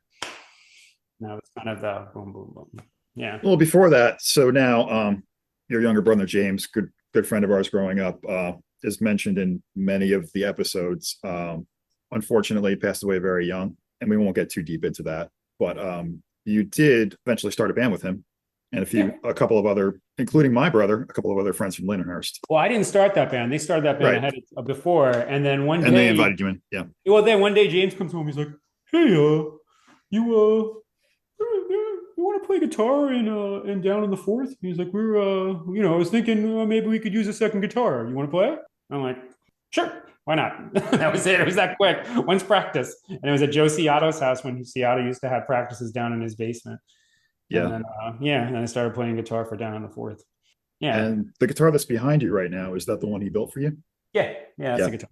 Yeah. And that's the one you used in Down in the Fourth. Yep. And I've used it live with Edna's. And I still have my two Telecasters. And I have James's bass right here. Yeah, the Fender. Was the impetus for that just doing something with your brother? Yeah, I had worked at Pi Recording Studios also during my time trying to figure out my life. After the computer thing died, I ended up going back to school for recording because I had gone to school in New York City in 1997 at a place called Institute of Audio Research, which was downtown, and it was a recording school. Juan Garcia also graduated from there as well, who's one of my best friends, but he was an engineer for decades at the Magic Shop. And then George worked at Pi, and I didn't actually know George that well, oddly enough. You would think that we've known each other our whole lives, but we'd met in passing a few times. And then I walked into the studio because I was an intern there. I was interning there because went to school at NASA Community for audio, and then you need to do an internship in order to graduate. So I walked in, and there's George, and I'm like, hey, like, you're James's friend. I know you. We've met a few times. I think we were supposed to record our next album with you, because we were actually kind of setting it up to record at Edna's. And yeah. And then that just opened up. We didn't do anything that day. We ate sandwiches, drank iced tea, and sat around talking for hours. And then I got the internship, obviously, and then George became one of my best friends, like within like a 2-week span. As it goes, yeah. Yeah, and I worked there for like a year and a half. I worked with a lot of people. I ended up getting a credit on an album that Levon Helm played drums on, which was pretty cool. Nice. I got an assistant credit on that. And then I got to, the cool thing about working at Pi was that Perry, the owner, Perry McAuliffe, he also was a guitar dealer. Yep. So like they were constantly just packing up these amazing guitars and flying them places. Like he'd buy 2 plane tickets, one for George, one for the guitar, and each guitar was worth $300,000 sometimes, like crazy amounts of money, but to the point where though, like all my childhood heroes called that place. Like I got to talk to Malcolm and Angus Young. I got to talk to Joe Perry is actually good friends with Perry McAuliffe. So Joe Perry was calling all the time, Steven Tyler, like all these guys, like I got to actually, like all my childhood heroes, I got to at least talk to on the phone. And then some of them I got to actually meet in person, So yeah, I got to work with Twisted Sister a bit. That was fun. Like, I mean, everybody knows D because D was in Lindenhurst a lot because his kid played drums in Death Kids. Didn't he? Did he really? Death Kids? Yeah. I think his kid played drums in Death Kids. Did he come into Stuff a Bagel a lot? All the time. He was there. A cinnamon raisin bagel toasted with butter. I still remember. Like, hey, D, you want a cinnamon raisin toasted with butter? Oh, yeah. All right, man. The usual. Yeah. So, okay. Yeah. And so this is around the same time as Down in the Fourth is happening. About that. Yeah. So I was working at the recording studio, and then there was like a brief period where I wasn't really doing anything musically. I was just going to school and grinding after I left the recording studio to go back to college. And I think James noticed that I needed something. He's like, I think he needs to play some music. Yeah. So he asked me if I want to play guitar, and that's how I started playing it Down in the Fourth. Yeah. So there's I wanted to give you the progression of where it was. Like I was working in the recording studio, and then there was like this time period where I had no music in my life really, except for what I was listening to, and I was just kind of. But it was like full circle back to metal and hardcore again. Pretty much, yeah. Yeah. And yeah, at first glance, it's like, oh, the guy from Edna's is playing in a hardcore band, but knowing your history, yeah. Right. You're a metalhead, tried and true. I can do juns just like anyone else. Right. And you guys got to play a couple of the last CBGB shows, I remember. We did. We got to play there once. We got to play one of the last CBGB shows. Actually, the guy from Papa Roach was there, which was weird. I remember that. Yeah. What's his name? Chobi? Chobi? Is that the name? Chobi Dick. No, the singer from Papa Roach. His name is Chobi Dick. Kobe Dick. Kobe. Jacoby. Yeah. Yeah. He was nice. He was super nice, dude. I mean, like, he was he was very enthusiastic. I remember that. He's like, hey man, what's going on? He's like, I'm psyched to be here. Like, I'm psyched to have you. This is great. Yeah. That was a funny show. That was a weird show. It was so crowded. It was so packed. Yeah. Like, it was just so packed. But yeah, I got to play some fun shows with Down in the Fourth. Got to play some really bad shows too, but we got to play some fun shows. We used to play with Hugo's brother a lot with Hated. No, what was the name of that band? Black Six or Hated? Yeah. They were Hated first, yeah. Yep. Yeah. Life. It's an uphill battle. Life. When you're up Schitt's Creek without a paddle. It's the best line ever. Yeah. Want to hear a really funny story about that line? Sure. All right. So Derek was in Brand New. Peggy and I went to go see them at Madison Square Garden, And on the board in their dressing room at Madison Square Garden were the lyrics to "Life is an Uphill Battle." Or the song, what was the song called? Life? Was it Life? I think it was just called Life. Yeah. Or Fuck Life or whatever it was called. Something like that. Yeah. but the lyrics to that song were up there. And then when they played that night, during one of the one of their breakdown parts, all of a sudden you hear him singing "Life is an Uphill Battle" on stage at Madison Square Garden. It was awesome. Yes, it Bringing really it to the did masses. happen. Yeah. This really happened. I believe it. It's an uphill battle. He didn't do the Up Shit's Creek without a paddle part. He just said "Life is an Uphill Battle" on stage in Madison Square Garden in front of 20,000 people. Perfect. Yeah. And then right after that, I went to Sean Dillon's bar. Sean Dillon used to have a bar, used to manage a bar over there, over by the Empire State Building. So we all went over afterwards, the bar afterwards. I shit you not. Some guy, as I'm walking in, he's like, "What's up, James?" And I just looked at him. I'm like, "Hey, man." Like, I didn't know what to say to him. I'm like, "Hey." And then I just went in and disappeared. And I told Dylan, I'm like, "Hey," I'm like, "something weird just happened." And I tell him, he goes, "Which guy?" I'm like, I point to the guy over there. He goes, "Oh yeah." He goes, "You're better off just not saying anything."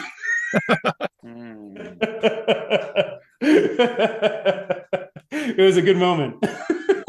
Not good moment, but it was funny. Could have turned into a bad moment. Yeah, it could have turned into a bad moment depending upon the day, right? Right. My mood.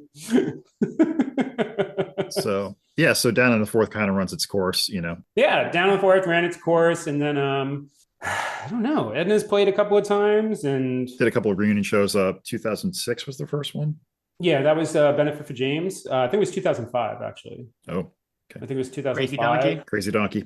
Yeah, Crazy Donkey. And then we did another one in 2008 at the Bamboozle Festival. And then the other one, I think, was in 2012. What was Hurricane Sandy? 12? What, 13? 12. This was put out 2012? Yeah. Vinyl reissue? So it was 2012, yeah. Yeah. Yeah. And we did a reunion then too. That was the last reunion we did. And there's been some talk of like here and there about doing some stuff, but everybody's busy. Everybody's got lives. People have kids. People have jobs. Yeah.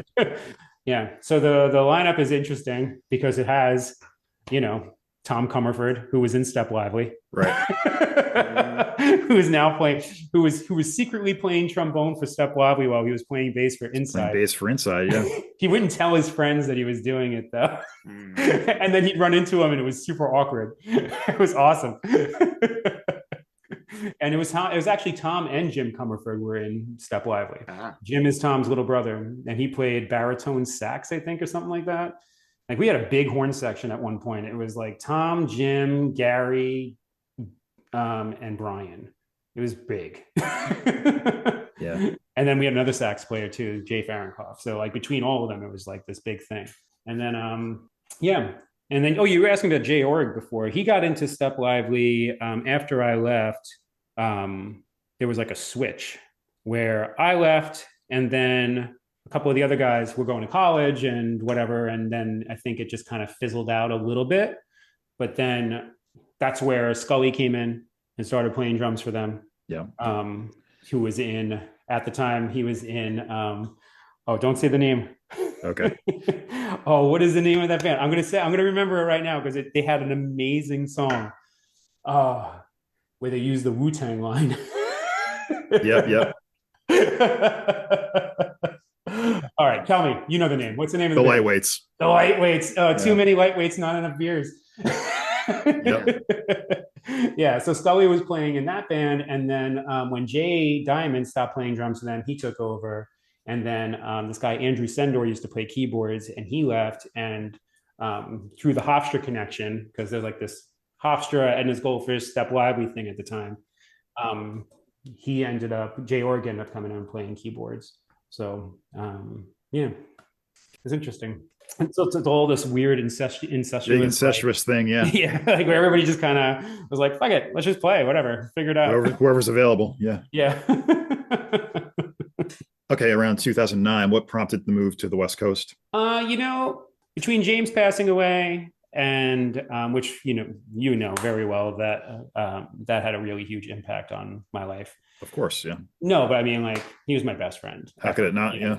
So that was hard, and then I became a teacher, and then Peggy was becoming a teacher, and my best friend Mike Robinson moved out here in 2001, just kind of on a whim, kind of the same year Baldwin moved out here, around the same time, and Peggy and I started coming out here in 2004, just to visit, say hey, and 2 weeks at a clip, and it was like 2004, 2005, 2006, and then no, 2004, 2005, then we skipped 2006 and went to Costa Rica, and then 2007 came back here, and it was like, okay, I think we're going to move here. What do you think? And Peg's like, yeah, I think that's a good idea. We don't have any kids, we don't have a house, we don't have anything really, and she was graduated from school too, so it was just it just made sense, and it took, it was good. It was good for us. So that was our big thing about moving out. Moving out here was trying to find a better way. And at the time, like, you can get an apartment here for like $900 a month with, the first apartment we had, we stayed there for 10 years. It was $950 a month, had a backyard, a garage, hardwood floors. It was super small. It was like 450 square feet, but you had all this other space, and, your utilities were mostly included except for water, except for gas. No, electric. Gas was included. So it's like, it made sense, like, we were saving money, and I was able to get a teaching job, which I was not able to do in New York without moving into the city, which was fine, but we needed 2 incomes to do that, and that wasn't going to happen right away. Right. Peg was just finishing up teaching. So yeah, that pulled us out here, but it's been good. I love it out here, man. Yeah. Everybody loves it out here. That's why Diaz came out here, because it's fucking awesome. It's a better way of life. It might happen for me someday soon. It's great. We'll see. I mean, not anymore. I mean, it's expensive now. Yeah, I know. Housing market in San Diego went from, like, when we first moved out here, you get a craftsman house, craftsman style house for like $350,000 with like 2 bedrooms, and a backyard and a driveway or a garage or whatever.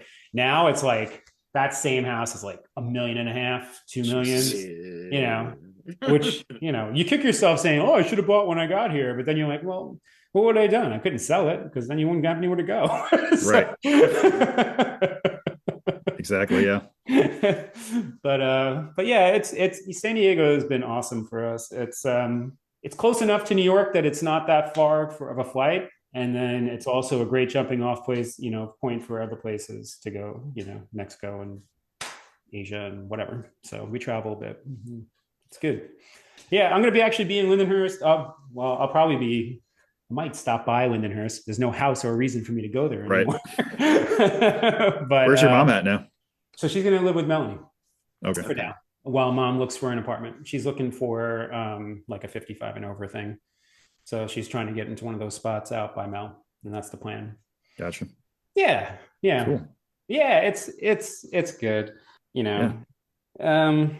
It's been interesting, like the last couple of years with COVID and all the other crap going on, like being able to go outside in the winter. Yeah. I have learned is a huge thing for me. Sure.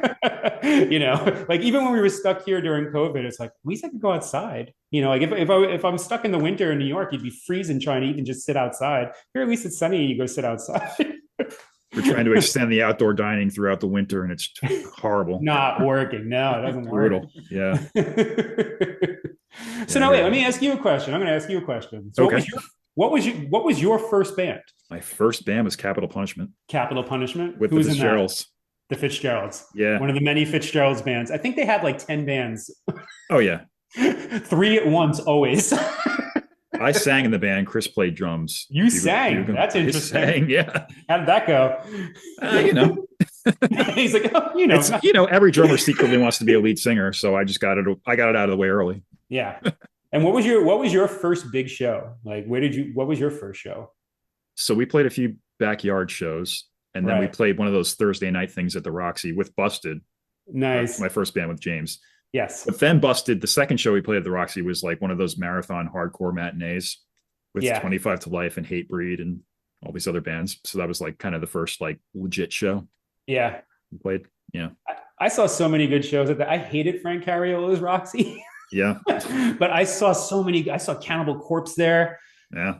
Yeah, I saw Cannibal Corpse. I saw, oh man, who else did I see? Oh, I saw somebody. Oh, I saw Yngwie Malmsteen there once. Nice. Yeah. He literally smoked 2 packs of cigarettes the whole entire, like he had a new cigarette in his mouth the whole entire time. And he just ripping solos the whole entire time. Like the guy would be the lead singer guy would just be singing and he just starts soloing over. He didn't care. Yeah. Did you go to shows at Sundance too? No, I actually never saw a show at Sundance. Oh, really? No. Yeah, that was like just a little bit before my time. George saw a lot. George is what, 3 years older than me, 4 years older than me, something like that. 3 years older. Yeah. 3 years older. I think he's 3 years older than me. and he saw a bunch of shows there with The Watch and Hardcore Ron and all those guys. Yeah. So, but I never actually saw shows there. Okay, so you've been out of Lindenhurst for a long time now, but we're going to test your memory. We're going to play a little game with you. Sure. I'll let John take over from here. All right. This is where we will ask you the best and worst of the Hearst. Going through different things in Lindenhurst. What do you remember being the best, and what do you remember being the worst? You got me a job at Stuff-A-Bagel, so I'm going to ask you. You were the worst. John, you were the worst worker I had ever trained. I'm sorry. But for some reason, because you were James's friend, I tried to keep you working there until it just couldn't happen anymore. Well, if you remember, I had broken a neon light in the window. Oh, that happened all the time. And Did you get electrocuted? I didn't get electrocuted. Okay. But he told me I was going to have to pay for it, and it was going to come out of my check. So that night, this was maybe the second time I drank ever. I was at a big party, sleeping over at my friend's house, and I was supposed to take a cab from my friend's house to open the store at 4 a.m. or whatever, where it's just Tommy baking the bagels and me at that point. Also from that circle. Right. Yeah. I would come in at 4 a.m. and he'd be blasting Life of Agony, just stirring the fucking kettle. I got the ring on my wrist and I can't resist. And it's just exactly. But I called Tommy that morning. I'm like, hey, it's John. I'm not coming in. He's like, you're not coming in today? I'm like, no, ever again. And I quit at that time because I had 2 jobs at that point. I was working at the beer distributor with Derek, and James would eventually start working there. I don't think he was working there yet. I think he was still at CRI, but I was like, I don't need the bagel store. I have 2 jobs.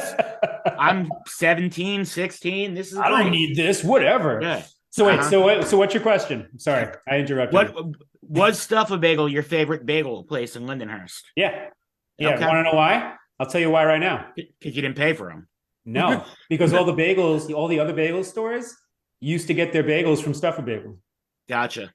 Yeah. Okay. So it actually wasn't called Stuff-A-Bagel. I forget the name of the actual company, but Joe's family pretty much owned Stuff-A-Bagel. Everybody owned their own thing, and then they franchised out a little bit. But in the center of it all was Anthony, and Anthony owned the Bagel Factory, and they supplied bagels for a lot of bagel stores besides Stuff-A-Bagel. So you can't call it Stuff-A-Bagel Factory. It was called something else, he would Wellwood Bagels. That was Stuff-A-Bagel dough. Same dough, from the family. So, but Stuff-A-Bagel was my favorite. It still is. Okay. Not anymore. Actually, Joe just sold it last year or a year and a half ago. I was going to ask, is he still kicking?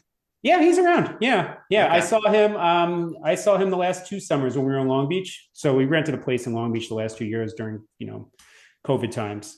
Because we weren't really traveling like we normally do. And he came out both times to come hang out. I had margaritas with him one night, one afternoon, and then we went to another place another time.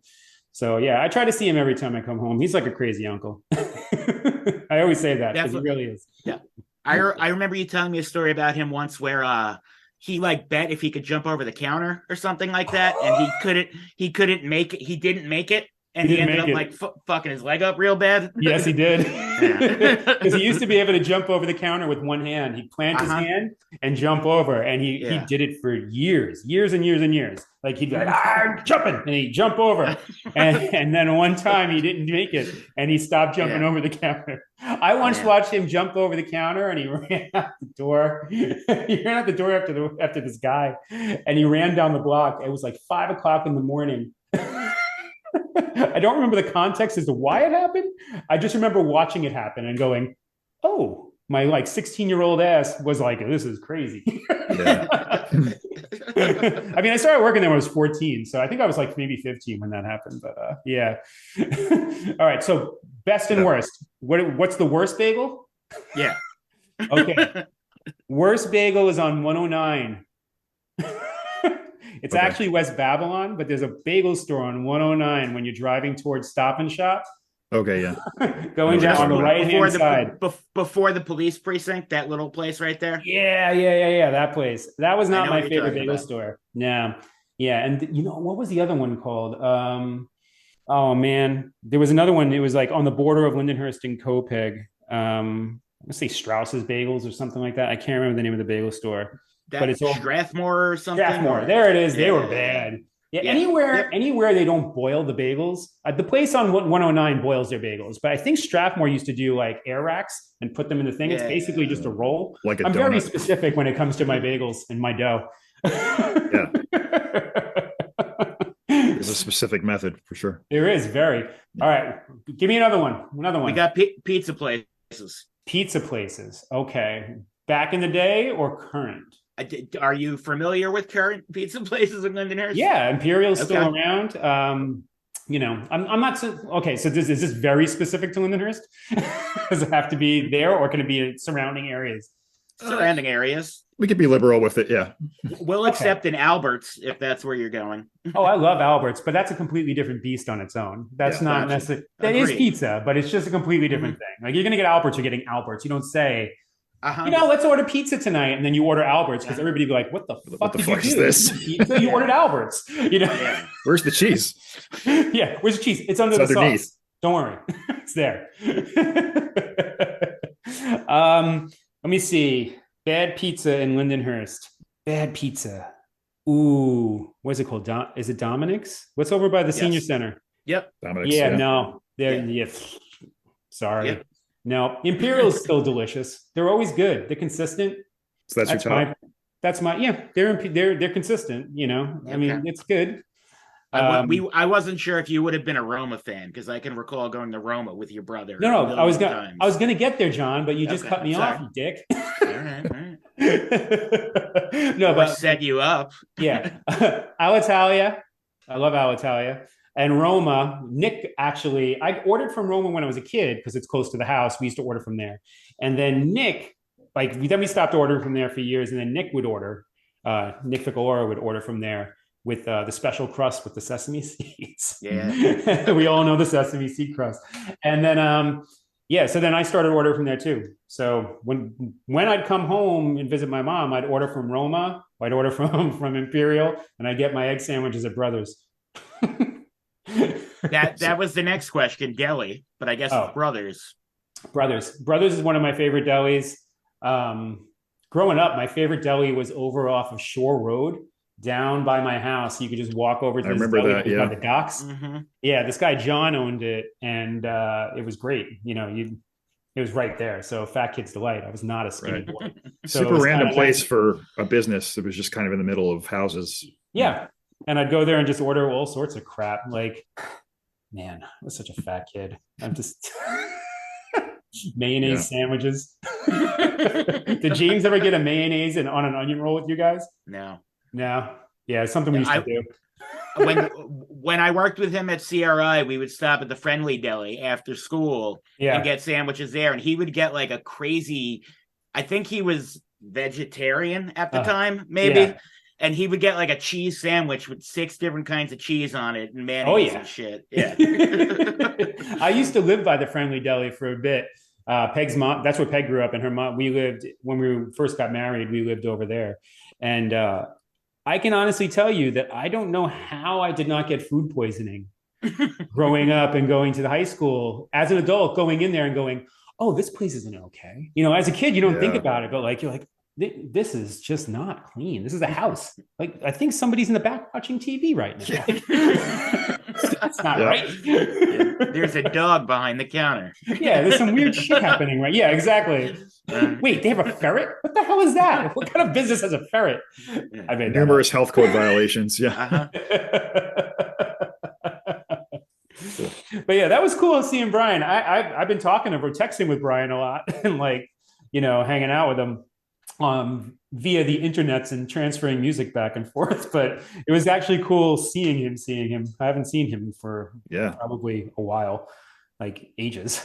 So the last time I think I saw Brian, I went to go see U2 at the Rose Bowl with Peg, and we stayed overnight, and the next morning we had breakfast with him. So that was the last time I saw him in person, and that was during the Joshua Tree anniversary tour that they did. So that wasn't, what was that, 2017? Something like that? 5 years ago? Yeah, something like that. 17 or 18 or something like that. Yeah, that was the last time I saw him. So that was kind of cool. So that was that'll interesting. bring us to our next best. What's your favorite band out of Lindenhurst? Favorite band out of Lindenhurst? There's a lot.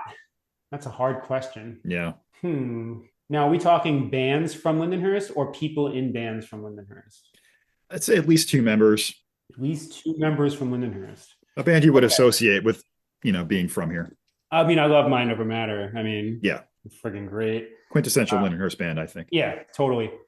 Trying to think like what bands would I consider awesome? I mean, The Waiting Process was fun.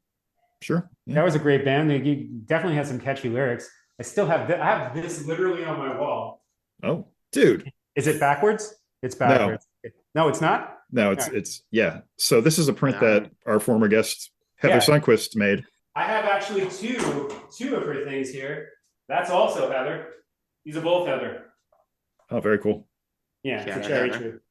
Yeah. Yeah. I asked Heather for a print of that Robot Heart thing a long time ago. I'm gonna have to bug her again for it. That's cool. Yeah, mine's not even, it's not even a print though. It's on like the double line paper that you give kids when you're trying to learn how to write. Right, yeah. Like the paper itself is that paper. I probably should have shellacked it or, something, but it's starting to turn brown because of the sun. I mean, I may need to hit her up and get another one out of her too. We have a few of her pieces. Peggy has something else upstairs too. She has a couple of them. Nice. Yeah, I love Heather. We try to support as much as possible when we can. Yeah, definitely. But Okay. what was did you ask me another question just now? What's it? Any more best and worst? How about one last one. Let's favorite either like hangout spot or like playground as a kid, somewhere you liked hanging out. My favorite playground as a kid was what do you call it? The elementary school over by my house. What was it called? Bower. That playground in the back with the wood. Remember, it was like a big wooden playground. That was with the climbing ropes and all the stuff. That was perfect. We used to ride our bikes over there and play there. Shore Road. Oh, I loved hanging out there as a kid. I loved hanging out there as a teenager. Sure. In the parking lot. For different reasons, yeah. Any hangout spots that you have bad memories of, or just some unsavory characters hanging out? Oh, I mean, there's bars. Yeah. Well, there was that one bar. What was it called? Was it not the Railway? It was across the street from the train station, and it was like a Coke bar. The Station Cafe?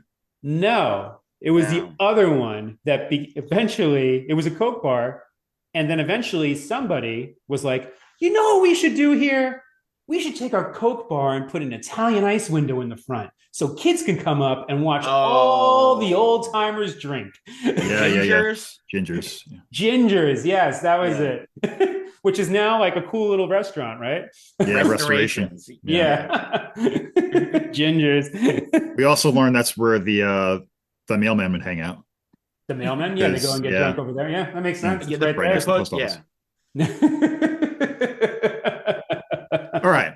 So that brings us to our very last question. If you had to describe Lindenhurst to somebody who'd never been there, what would you tell them? About growing up or how it is now? Just a In general, general. like if somebody had no idea, never been there, they just knew you were from there. How would you describe it? I would describe it as a cool place to grow up, but as an adult, is that you start seeing the cracks, and there's definitely a lot of issues within the community that from racism to, I don't even know, crime and drugs and everything else that happened to that town. When I was growing up, Lindenhurst was a fisherman, firefighter, policeman, blue collar working town. Like that was it. It was cops, firemen, fishermen. Because I grew up on the docks. I mean, we were 3 houses away from the docks.